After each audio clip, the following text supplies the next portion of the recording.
remember, flat to the canvas, little pat. Sometimes you can just kind of pat the brush and get the effect. Okay, let's clean the fan brush. And I'm using odorless thinner to clean my brush, and there's a screen in the bottom. Squeeze it out and dry it. For this particular technique of wet on wet, our paints are very creamy, and we don't want to have them sliding too much on the canvas, and we don't want any thinner in it. So don't leave thinner in your brushes unless I strictly recommend it, because if you do, you'll get a totally different results with your tool that we're using. As I go in, we're going to now pull out a few detail trunks and trees and make these look a little bit like the trees. I'm going to be using my liner brush, and your liner brush, when you use it, needs to be thin. The paint has to be runny and thin. Now, I've got a stationary palette here for you to see when I'm mixing, but I've got a little small one that I'm going to keep handy so you can really see the effect of the paint that runs. I'm going to use my liner brush, and as I go into the thinner, and I'm using the odorless thinner, and I'm going to go up to my dark color, and I'm going to thin it down, and I make like a little puddle on my palette. You can see how it begins to drip. It's like using watercolor, but we are using the oil. If I didn't mention that, this is oil paint. This is not acrylic. And I work the paint, and I roll the brush to get a good load onto it. And then we're going to be coming to the canvas, and I'll pull in a few detail trees. Now, we don't need too many of these, but if I get my consistency right, then I can go back into the distance, and I can pull up a little narrow tree. And now I have something that's going to be holding up these distant background trees. I put a few small ones back in there, and then all of a sudden, I'll decide to make a little distinct one and put a few branches on it. If you use just the point of your brush, let me see if I can keep my hand down so you can really see. If I use the point of the brush and just slide the brush up and lift off of each little individual branch, you can get a lot of detail on it. Let me come over this way. There you go. So we begin to design little detail trees. Let's thicken up the bottom just a little bit at the base. And we have one really distinct tree, and the rest are very lost on that hill. Notice I'm trying to angle a little bit to the right. I'm drawing your eye off to the right so we don't put all our trees like they're going to be falling downhill. We'll put a few other little lighter trunks back in the distance. You don't want to overdo this. And a couple back here that's going to be behind our cottage. Okay, I'm going to clean the liner brush in my thinner and go to a little white. And this is going to be my titanium white, thinned down with a little thinner, and I'm going to put a highlight on the right side of the trunk, or a little snow, and do the same thing with the other color, and then soften it in. If you want to get into detail, you can take a little blue, make some reflective lights, but I just want a few little trunks back there that you can see. Sometimes I use the handle of the liner and scratch in a few little trunks. Depends on how much detail you're looking for in your composition. Okay, let's go on, and we're going to work on a cottage. I'm going to set my little palette down for a moment and take my liner brush and clean it. And we're going to scratch in where our little cottage is going to be. I've got my road roughly located, and I'm going to find my cottage. I'm going to go a little bit to the right of center, and I'm going to form an A. Just scratch it in with the handle. And I don't know if you can see that very well, but into the brown area, I'm making like the letter A. You can have the crossbar, but you don't need it. Then I'm going to come downhill, or down the slope, diagonal down to your right, and find the back of the A again, and get my little roof line in there. Just scratch it in, and the side of the building will come down into the light area. This is going to provide two contrast areas.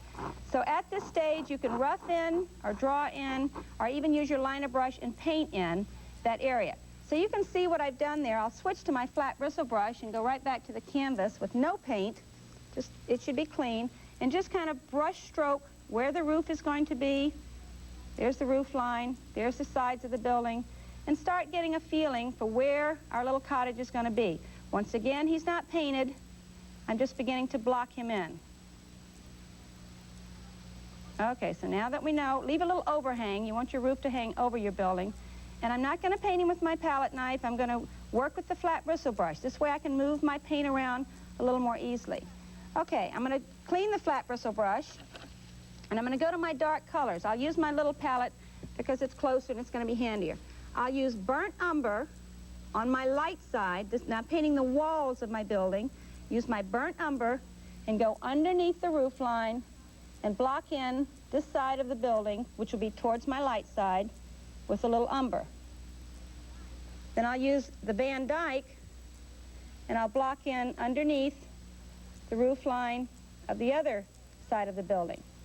So we're really just like painting walls. We're blocking in areas, and I'm just coming down and I'm leveling off horizontal. I want a shadow side of the building and I want a light side.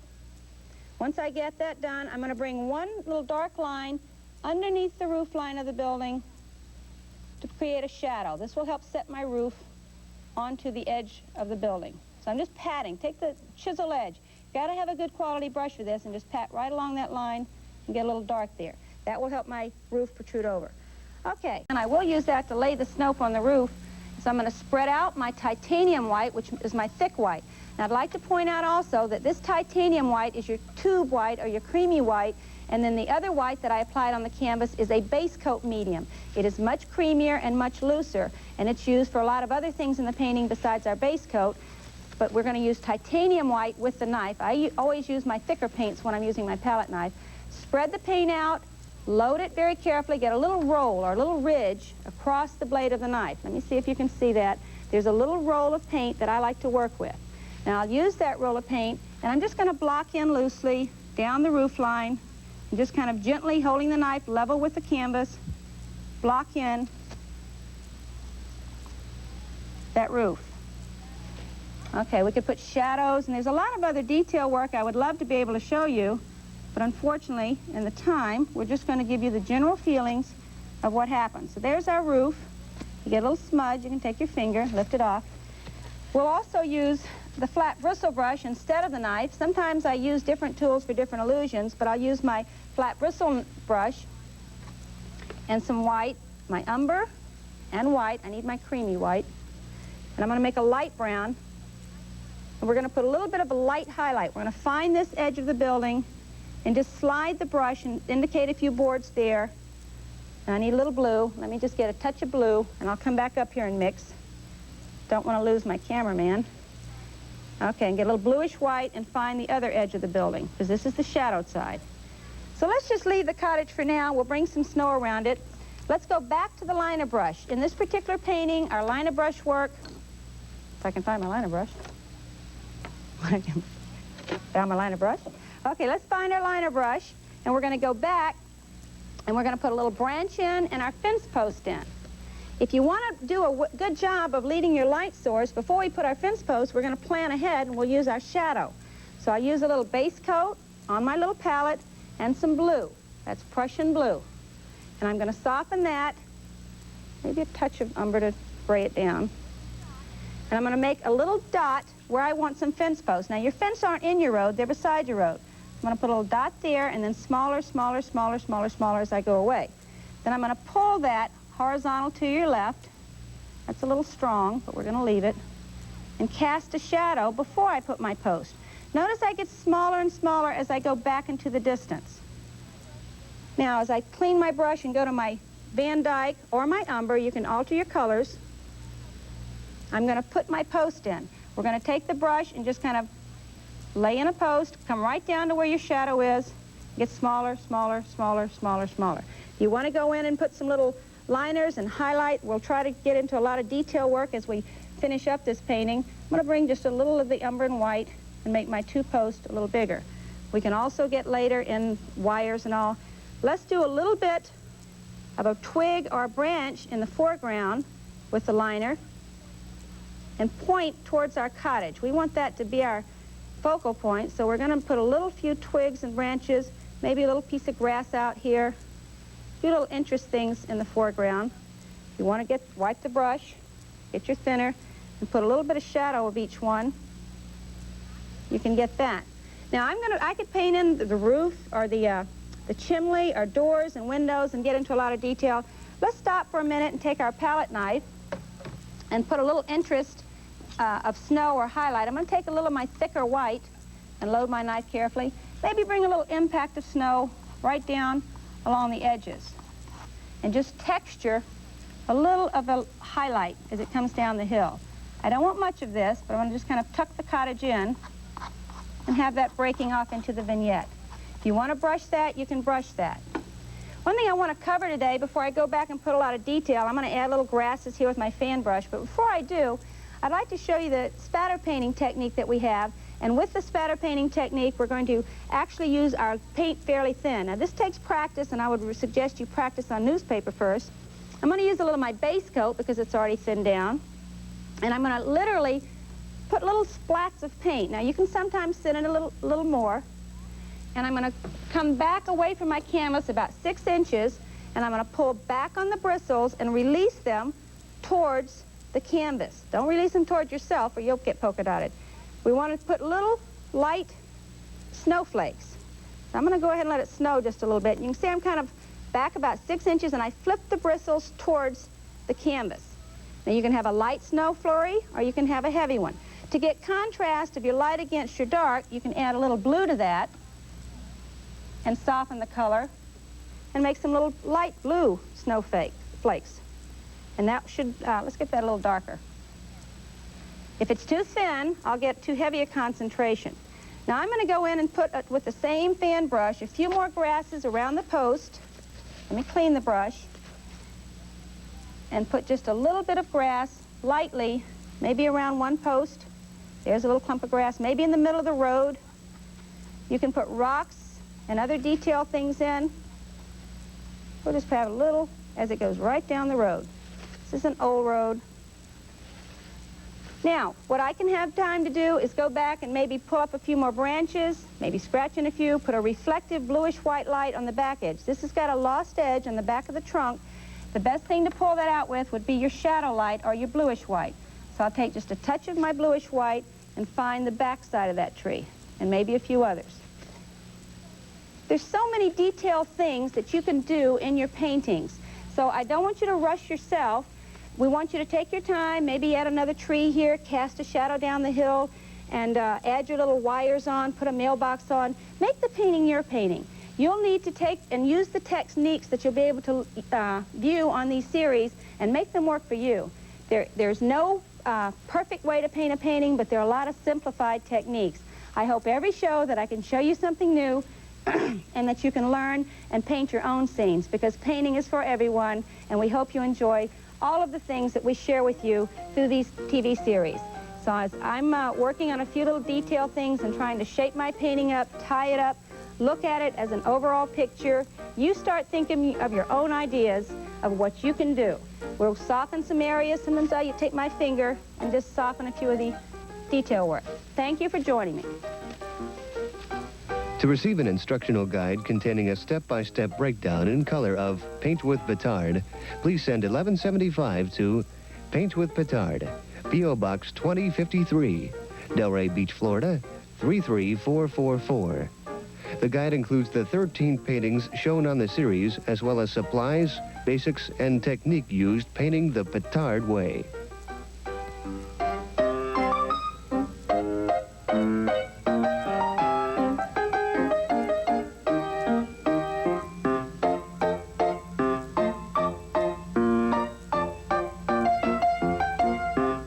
Often imitated but never duplicated, The French Chef is back on Iowa Public Television each Saturday afternoon. Enjoy Julia Child today at 3:30.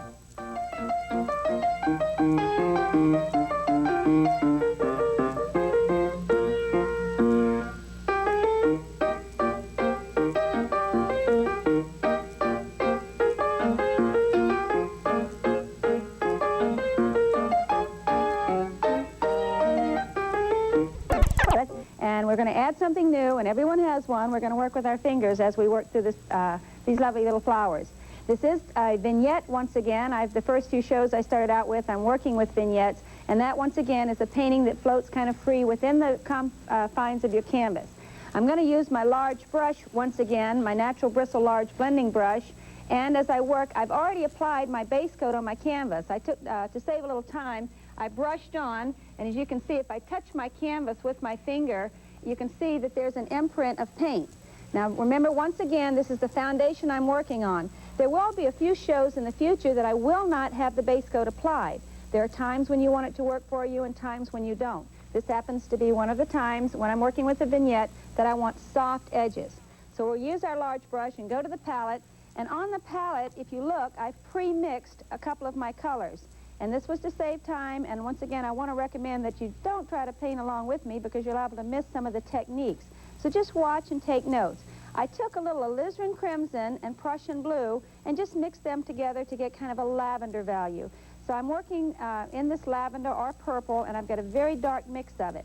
And that's all I used were the two colors, my alizarin and my Prussian. And I'm going to use the end of the brush and just pick up a little bit of this color and work it into the brush and get it very soft and very light. We'll start out very gradually, and then we'll build and strengthen in our color. So as I work it into the brush, be careful not to get excess in a corner. Then we'll go to the canvas, and we're going to loosely block in, and I'm rolling the brush. I'm kind of loosely rocking it on the corner and getting a loose edge there, thinking about my vignette, and floating some of the soft edges to suggest a background. So as I said, we'll start light, and we'll build darker and darker. I like the variations of colors that I get by mixing with the base coat. The canvas is wet. This is oil paint, if you're just tuning in, and it's going to make it work more easily to soften some edges. So I'm going to take a little more color, once again, on the brush to the palette with my mixture of my Prussian and alizarin, work it in, getting it a little deeper or a little darker, evenly distributing it in the bristles. You can notice I go back and forth. I spend almost as much time on the palette as I do on the canvas to load the brushes properly. Now we'll go back to the canvas, and in the heart of the bouquet, this is one area right in here that you want a little more strength of color. So I'm going to go right in, about center canvas, bring a little color off to the right. The reason I'm putting in these color interest positions is I know that I'm going to be putting a little cascade of light flowers here, and I'm going to get a little bit of floating color up here. And I'm just trying to lay in some foundation contrast areas that I will use and build on. Let's go a little bit over to the left edge and soften that in. The pressure I put on the brush will determine how much comes off. Sometimes I just easily brush in and let it soften out into the vignette, and other times I'll push hard and I'll get a lot more color intensity by using more pigment off the brush. Notice I'm not trying to make a perfect circle. I want the interest in the variations around the edges. Okay, and I'm just going to gently, very little pressure, kind of blend it. We call this our blender brush because it softens and it just gently moves the paint and softens it. So these little interest movements will create a little variety in your background, and we'll use a little more paint. We're going to get a little darker right in the mid-canvas. So let's get a little more color on the brush. And the reason I want a little darker, once again, is to make those flowers sit down when we pull out the pot or the vase. A little more color, and back to the canvas. Right in this area, I'm making a little stronger and a little down on the right edge. So by building in our color intensity, we begin to give a little more variety to our background instead of just having it brushed in solid. Okay, that's about all I need at this point. I want to be sure at the bottom of the pot I put a little bit of color. Now, notice the pot's not there. We will pull the pot out with a different technique. We're going to be trying a few new things as we work in the composition to show you can approach things sometimes with a reversal. Well, I'll put the large brush aside. I'm not going to bother to clean it because I probably won't go back to it. I'm going to go to a little flat bristle brush, which is a very springy bristle, and it's not stiff. It won't cut through the paint. And I'll use this into that same mix, maybe a little more of that color. Now, the color I'm using is my mix of alizarin and Prussian, and it's also going to be used for my flower, for my dark, deep purple flowers. Now, I'm not getting into the finger flowers yet. Let's paint the pot with this color mix. I'm getting it deeper, richer, and I like my background color to complement the floral arrangement that I use. If I were to have coral-type colors, I would have that color in my background. I'm going to just pull out the left edge, and I'm going to make kind of like the letter C, and just push in, and I'm not really painting the pot, I'm painting the background. So I push that in and find the edge of the pot, and then I just pull that color out into the background. Now, I don't want to see the top edge, so I even destroy the top edge a little bit and just place that little bit of color. And then I'm going to let the bottom have a little color. So by doing this, I let it fade, and I get a lot of lost edges in my composition. So I'm a little left of center. Once again, I need just a little more paint. I'm going to wipe the brush, go to the palette and get just a little more of the deep color and pull that in a little stronger. Notice how much richer that color mixture is. It flows on easily because of the base coat. Okay, find the edge, wipe the brush, and then blend that out. Sometimes I just kind of scrub it in to eliminate that hard line on the left side, and that pulls the pot out. Now, once again, I'm not looking to paint the entire pot. It's just an impressionistic type arrangement. Scrub that in loosely.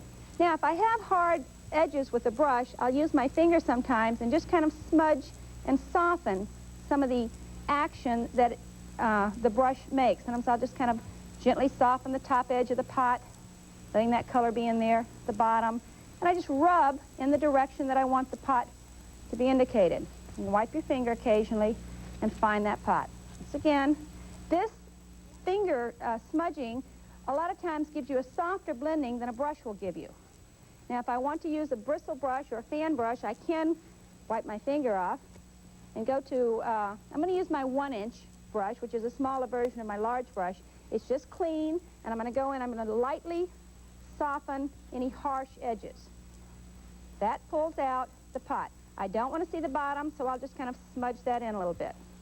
There's a lot of lost lines on this.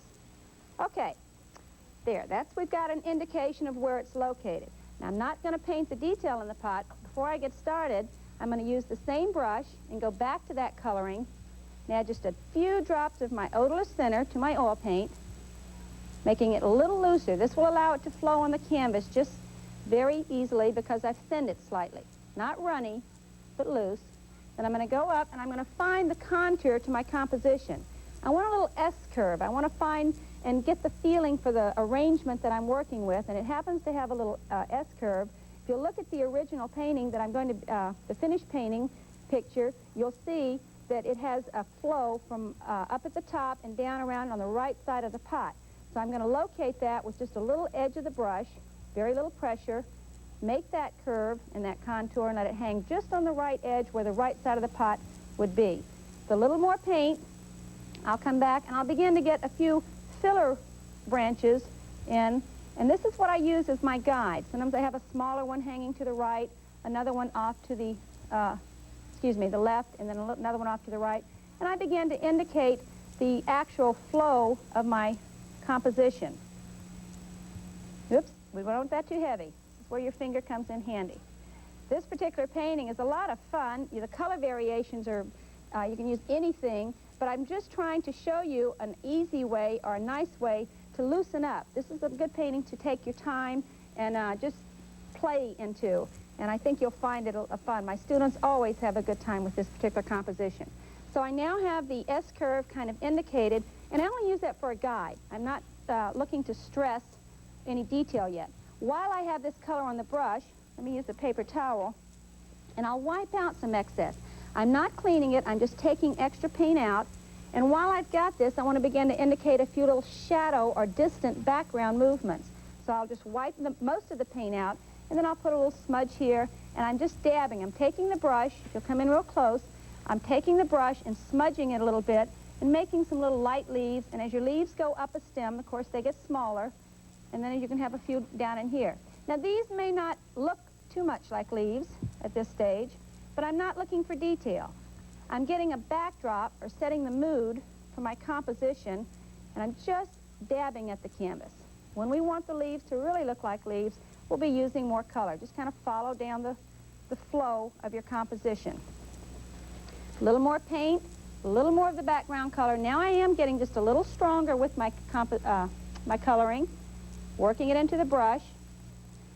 Always start in the middle of your composition. So if it's too strong, by the time you work in that area, this is where the bulk of your arrangement is concentrated, so you can want to have a little extra strength of color in there, and then work up and out some of your lighter little stems to fill in.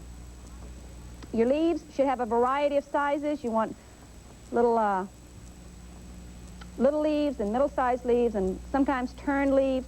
So all I'm doing, once again, is setting up the mood or the flow. You can already see that it's beginning to imply that there's some little leaves there or flowers there.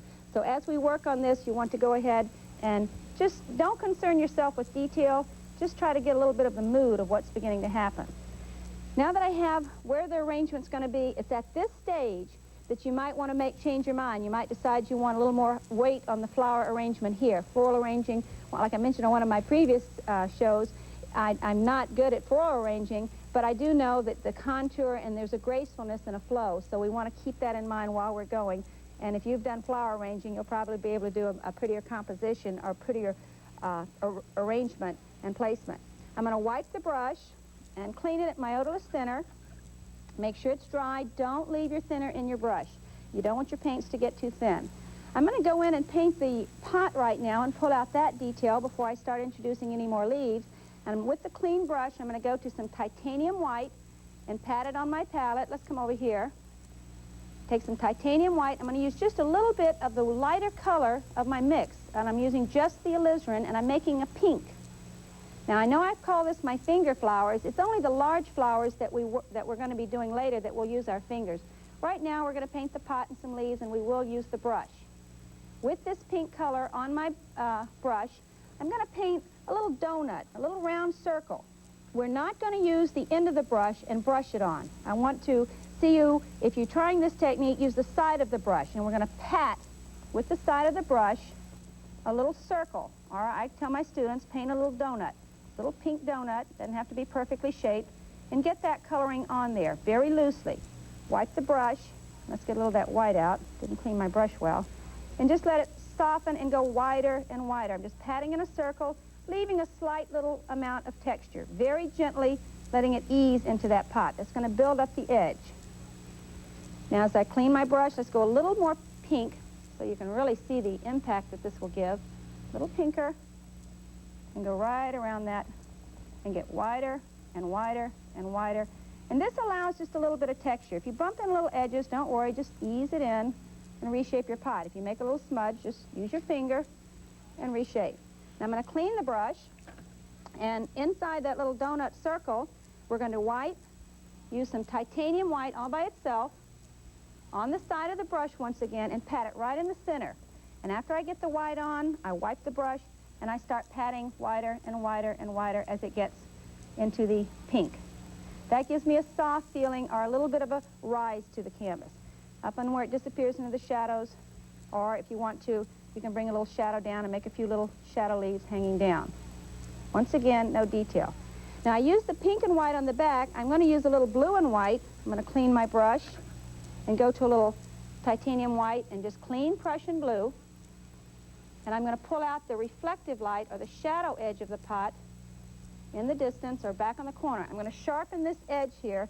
By now I will paint the edge of the pot, and if I wipe off half the brush, now if you can come in real close, you can see I'm taking a paper towel, I'll have to get a clean one in a minute, and wipe off half the paint, and then put the brush with the paint side on the outside and touch and just slide right down around the edge, and that brings out the shadow edge of the pot, and let it fade. Just wipe the brush and soften it in. Let it disappear into the shadows, and once again disappear into the bottom or into the shadow at the bottom. If you get too much distinction, you can just smudge it with your finger. This is a good time too to reshape your pot. Now I'm not going to spend a lot of time with the perfect contour. I just want you to get the feeling of there's a rise in the pot, it disappears back in the shadow, and we have a contrast area there.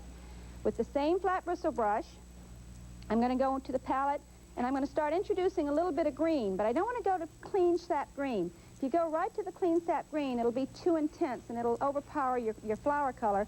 So I'll use the flat bristle brush, get a little bit of green, and go right into the color mix of my background. And it'll soften it, or it'll drab it down and make it less intense. So I work the paint into the brush. Once again, I'm not putting excessive paint into the brush. I'm putting the pigment in, and then I'm brushing it quite hard on the palette, so it's really very dry. You'll find it kind of resisting. Oily paints to this will begin to slide a little too much. Now I'm going to go and check the paint, and I'm going to do a few little pats of the brush and put a little point on there. I touch the brush, wiggle it, lift up, and I make some little pats in of leaves, and I just get smaller as we go up. And then we're beginning to get a few little introductions of green leaves. Once again, I'm not loading and reloading my brush a lot because I want the colors to fade and soften. Sometimes I have a little stem that goes out here and out there, And as I'm just dabbing, I'm not really indicating detail leaves at this stage. I'm just kind of patting with the slide of the brush and letting have soft effects of leaves. So we've got a little block in there. Let's now go and let's try a few of our finger flowers. If you want to use your thumb, it works fine, but I find I'm having a lot more trouble cleaning my thumb than I do my finger, so I'll use my finger. And with my finger, I'm just going to pat right into that dark flower color. Now, I know this is messy, and you do have the option of using a brush, but I find this fun, and my students really find this will loosen them up and relax them. Besides, it's very hard to overload a finger. You can overload a brush, but a finger's a little tough to overload.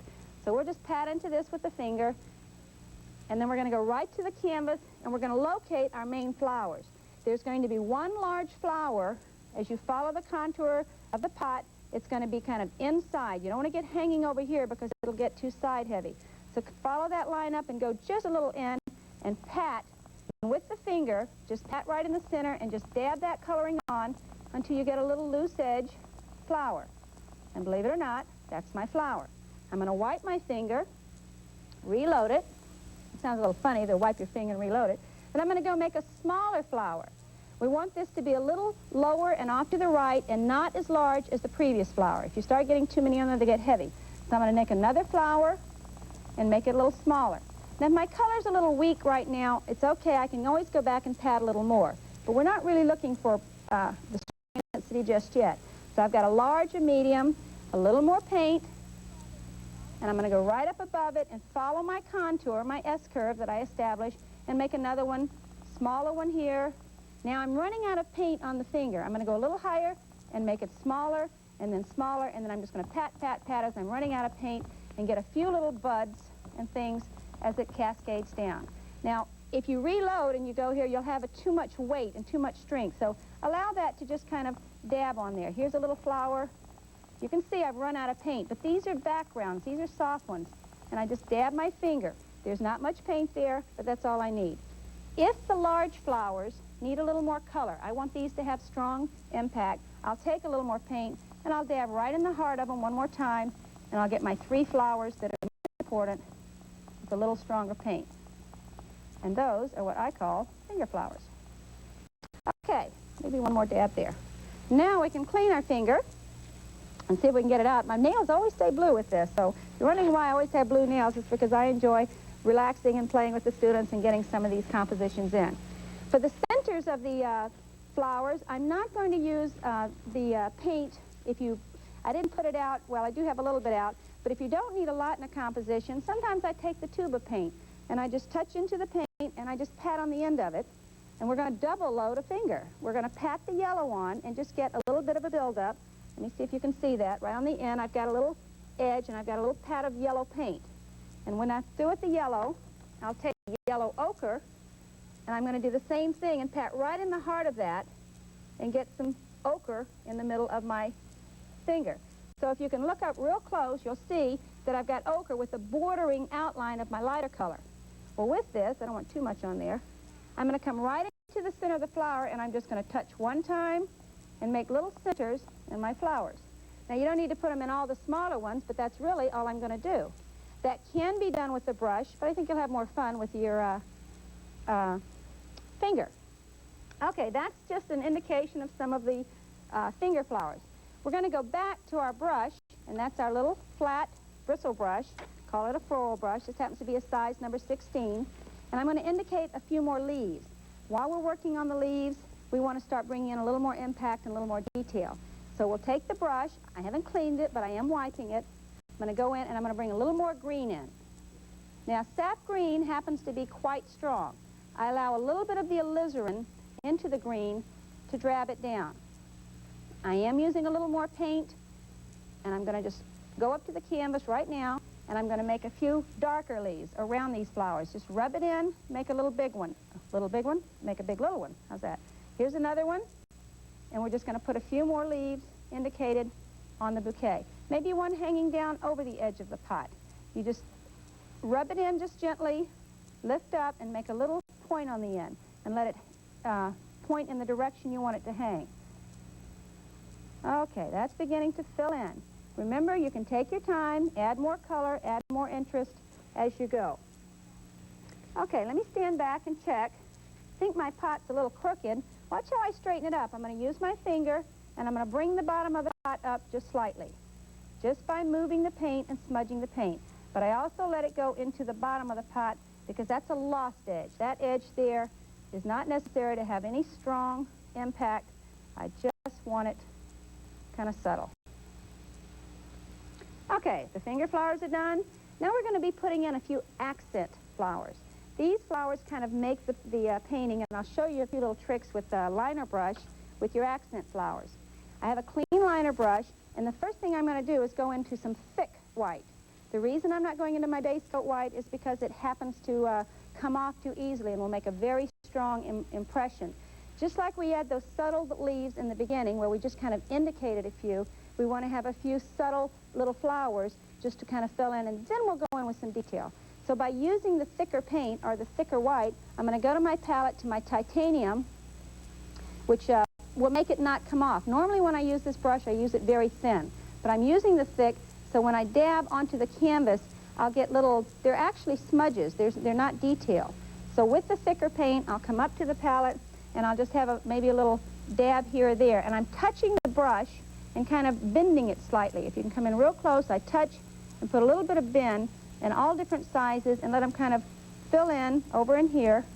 And sometimes as I run out of paint, when I really touch and bend far, it begins to look like it's beginning to open. It's a little bud opening. And I bend away from my pot. Don't bend towards it because you want the feeling that they're growing out there.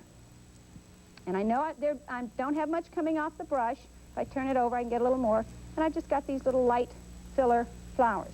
Now these aren't detailed, but I will go in and do a few details. But before I get into the details, I'm going to use the liner, and I'm going to dip it into my thinner and go back to my palette, and I'm going to use a little bit of the green that I was using before and making it very weak with thinner. In other words, it's very watery in consistency and very loose, and I'm rolling the brush, and I'm going to go in and I'm going to put a few connecting twigs.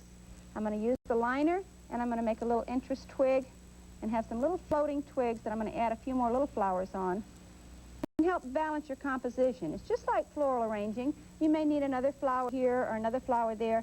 And the nice part of this technique is you can always go back in and add them. Taking them out's a little tougher, so I like to build my composition up all together, and I find it works quite well for me.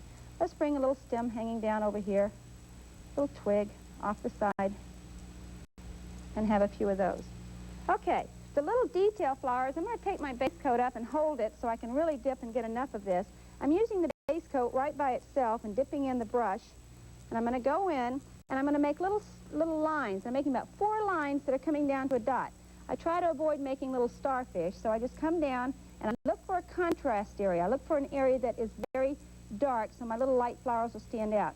And I just bring a few little lines all together. There's a little flower. Here's a little flower. Here's a little flower.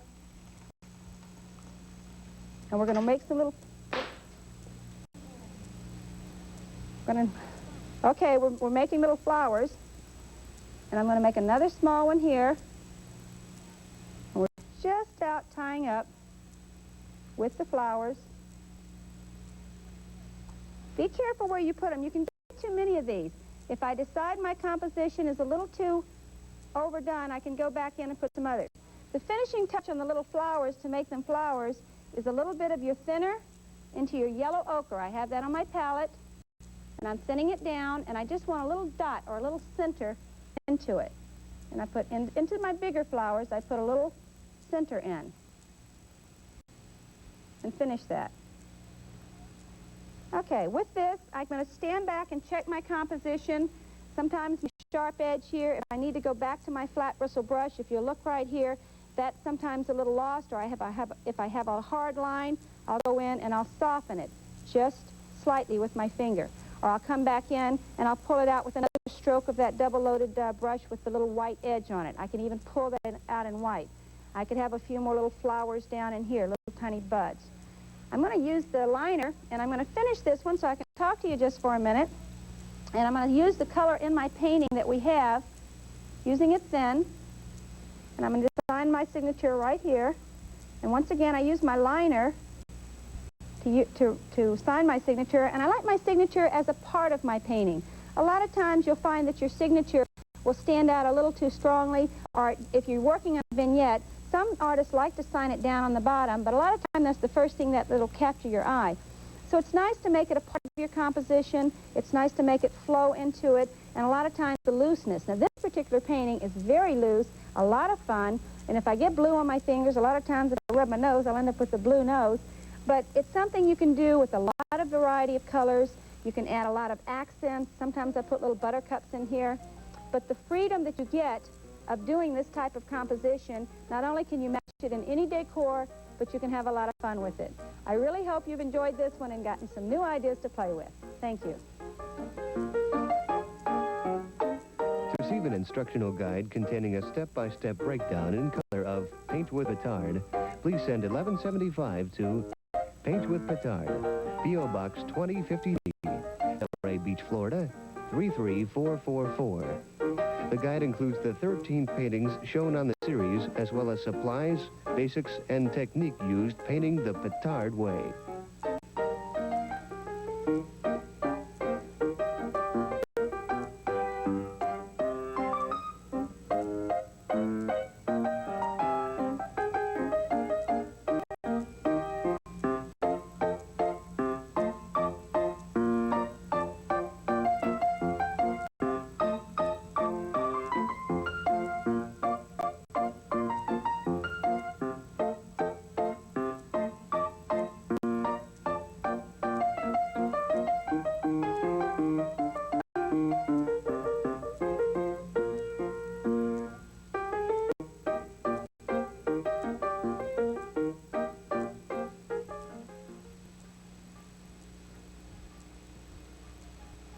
Paint with Pittard has been made possible by a grant from Graphics Plus of Florida, Incorporated.